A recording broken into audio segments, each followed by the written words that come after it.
भेड़िए की चालाकी और चतुर बच्चे। एक समय की बात है, रोही नाम की एक बकरी 7 बच्चों के साथ जंगल में रहती थी। रोही भोजन की तलाश करते समय अपने बच्चों पर ध्यानपूर्वक नजर रखती थी। एक दिन रोही ने अपने बच्चों को एक खतरनाक भेड़िए के बारे में चेतावनी दी। उन्होंने वादा किया, जब मैं वापस आऊंगी तो एक गाना गाऊंगी। एक पेड़ के पीछे छिपे भेड़िए ने बच्चों को धोखा देने की योजना बनाई। उन्होंने रोही का गाना गाने की कोशिश की, लेकिन बच्चों ने उनकी बेईमानी उजागर कर दी।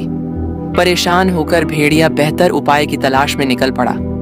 वह मधुर आवाज के लिए शहद पीने की आशा रखता था। चिंताग्रस्त भेड़िया बेहतर उपाय की तलाश में निकल गया। उन्होंने हनी ड्रिंकिंग की मधुर आशा के लिए आवाज दी थी। हालांकि बच्चों ने उसके काले पंजे को झूठा संकेत समझ लिया। चतुर भेड़िए ने अपने पंजे आटे से सफेद रंग से रंग लिए। इस बार विश्वास करने वाले बच्चों ने खुशी से दरवाजा खोला, लेकिन सबसे छोटे बच्चे को आसन्न खतरे का आभास हो गया। भेड़िए ने बच्चों को खा लिया और उन्हें एक बोरी में भरकर ले गया। रोही को अस्त व्यस्त बोरी मिल गई और उसने अपने बच्चों को मुक्त कर दिया। पत्थरों ने बच्चों की जगह ले ली, जबकि भेड़िया शांति से सो गया। आश्चर्यचकित भेड़िया भारी बोरी के साथ नदी में गिर गया। एक बार की बात है, एक दूर के राज्य में एक छोटा राजकुमार रहता था। उसका नाम शहरयार था। शहरयार एक दयालु और साहसी बच्चा था। वह महल के औपचारिक जीवन की बजाय अपने बगीचे में समय बिताना पसंद करते थे। बगीचा एक जादुई जगह थी, जो रंग बिरंगे फूलों, ऊंचे पेड़ों और चमचमाते फव्वारों से भरा हुआ था। शहरयार को जानवरों से विशेष प्रेम था। उसने छोटे पक्षियों से लेकर बड़े घोड़ों तक सभी प्रकार के प्राणियों से मित्रता की। एक दिन बगीचे में टहलते समय शहरयार ने एक पेड़ के नीचे एक छोटी सी बिल्ली को बैठे हुए देखा। बिल्ली अकेली और खोई हुई लग रही थी। शहरयार धीरे से उसके पास आया और धीरे से उसे उठा लिया। बिल्ली ने उसकी ओर देखा और उसकी हरी आंखें आंसुओं से भर गईं। शहरयार ने बिल्ली को महल में वापस लाने का फैसला किया। उन्होंने उसका नाम मुतु रखा और उसका बहुत ख्याल रखा।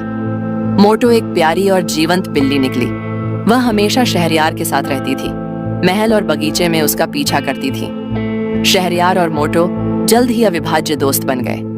वे अपना सारा समय एक साथ खेलने, बगीचे में दौड़ने, पेड़ों पर चढ़ने और झरनों के किनारे शिकार करने में बिताते थे। मोटो एक विशेषज्ञ शिकारी थी और वह अक्सर शहरयार के लिए चूहे और छिपकलियां पकड़ती थी। शहरयार को मोटो से शिकार करना बहुत पसंद था। वह उसकी चतुराई और गति से आश्चर्यचकित था। मोटो ने उसे शिकार के बारे में बहुत कुछ सिखाया, जैसे शांत रहना और अपना शिकार कैसे खोजना है।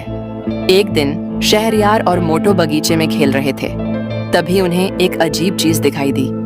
एक पेड़ पर एक बड़ा और बदसूरत उल्लू बैठा था। उल्लू की आंखें चमक रही थीं और उसके पंख फड़फड़ा रहे थे। शहरयार जानता था कि उल्लू खतरनाक हो सकते हैं।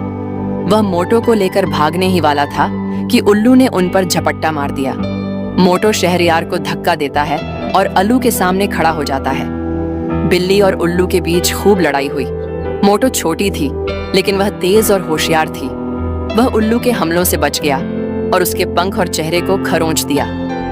अंत में मोटो उल्लू को एक जोरदार लात मारता है और वह जमीन पर गिर जाता है। उल्लू ने हार मान ली और उड़ गया। शहरयार को मोटो पर बहुत गर्व था। उसने उसे गले लगाया और धन्यवाद दिया। मोटो ने बस उसकी ओर देखा और म्याऊं म्याऊं करने लगा। उस दिन के बाद शहरयार और मोटो और भी करीब आ गए। वे हमेशा एक दूसरे का ख्याल रखते थे और वे जानते थे कि वे हमेशा एक दूसरे पर भरोसा कर सकते हैं। और इस तरह छोटा राजकुमार और उसकी बिल्ली हमेशा खुशी से रहने लगे। ये दोस्ती 3 ऐसे प्राणियों के बीच थी जो स्वभाव और रूप रंग में बिल्कुल अलग थे। बालू नाम का एक चंचल बंदर, सोना नाम की एक सुनहरी मुर्गी और रूपा नाम की एक चमकीली सुनहरी मछली। बालू अपनी फुर्तीली हरकतों और शरारती स्वभाव के लिए जाना जाता था। जंगल के पेड़ों पर ऐसे फुर्ती से कूदता था जैसे कोई अनुभवी नर्तक मंच पर घूम रहा हो। उसकी आंखें हमेशा चमकती रहती थीं और उसकी हंसी जंगल की शांत हवा में गूंजती रहती थी। सोना अपनी शानदार सुनहरी पंखों और मधुर कूक के लिए प्रसिद्ध थी। उसके पंख सूरज की रोशनी में ऐसे चमकते थे जैसे पिघला हुआ सोना हो, और उसकी आवाज सुबह की पहली किरण की तरह कानों को सुकून देती थी। वह अक्सर जंगल के किनारे एक ऊंचे पेड़ की डाल पर बैठी रहती थी, जहां से वह दूर दूर तक देख सकती थी। रूपा, जो एक पास के स्वच्छ और गहरे तालाब में रहती थी, अपनी अद्भुत सुनहरी चमक और शांत स्वभाव के लिए जानी जाती थी। जब वह पानी में तैरती थी तो ऐसा लगता था जैसे कोई सुनहरा तीर हवा को चीर रहा हो। उसकी आंखें शांत और बुद्धिमान थीं, और वह अक्सर तालाब के तल पर बैठी अपने दोस्तों का इंतजार करती थी। इन तीनों की दोस्ती की शुरुआत एक अजीब इत्तेफाक से हुई। एक दिन बालू पेड़ से गिर गया और उसकी टांग में चोट लग गई।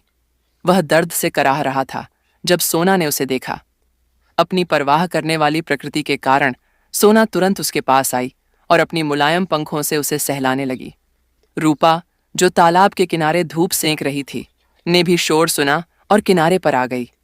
उसने बालू की तकलीफ देखी और उसे शांत करने के लिए धीरे धीरे अपनी सुनहरी पूंछ हिलाई। उस दिन से उनकी दोस्ती और गहरी होती चली गई।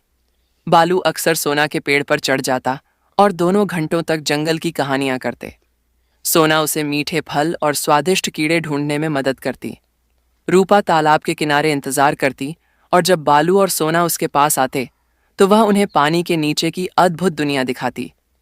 वे तीनों एक दूसरे के साथ खेलते, हंसते और अपनी अपनी दुनिया के अनुभव साझा करते।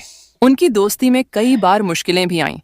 जंगल के अन्य जानवर उनकी अनोखी दोस्ती पर हैरान होते थे और कभी-कभी उनका मजाक भी उड़ाते थे। एक बार एक चालाक लोमड़ी ने बालू को बहकाने की कोशिश की कि वह सोना को पकड़कर उसे अपना शिकार बना ले, लेकिन बालू ने लोमड़ी की चाल को समझ लिया और उसे बुरी तरह डांटकर भगा दिया। एक और बार तालाब सूखने लगा और रूपा को अपनी जान बचाने के लिए किसी गहरे पानी की तलाश करनी पड़ी। बालू और सोना दोनों बहुत चिंतित हुए।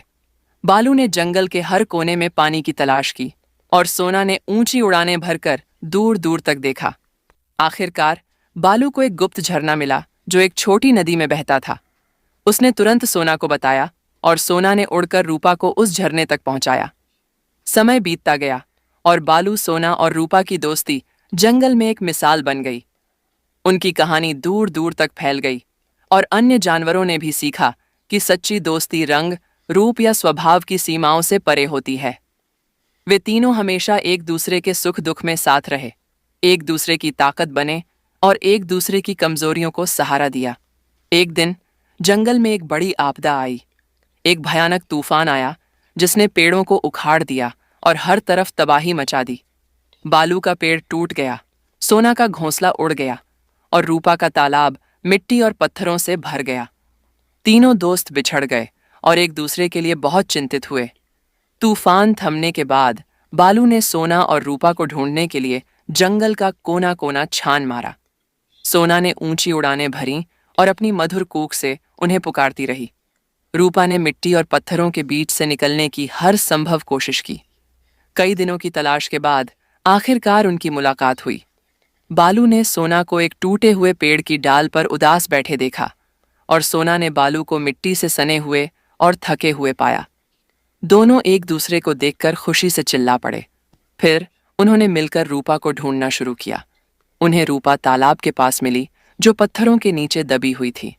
बालू और सोना ने मिलकर पत्थरों को हटाया और रूपा को बाहर निकाला। रूपा कमजोर और घायल थी, लेकिन अपने दोस्तों को देखकर उसकी आंखों में चमक आ गई। उस आपदा ने उनकी दोस्ती को और भी मजबूत कर दिया। उन्होंने एक दूसरे की मदद से अपने घर फिर से बनाए। बालू ने सोना के लिए एक मजबूत पेड़ पर नया घोंसला बनाया और सोना ने रूपा के तालाब को साफ करने में मदद की। उन्होंने सीखा कि मुश्किल समय में ही सच्ची दोस्ती की पहचान होती है। बरसों बीत गए और बालू अब एक समझदार और जिम्मेदार बंदर बन गया था। सोना की कूक और भी मधुर हो गई थी और रूपा की सुनहरी चमक और भी तेज हो गई थी।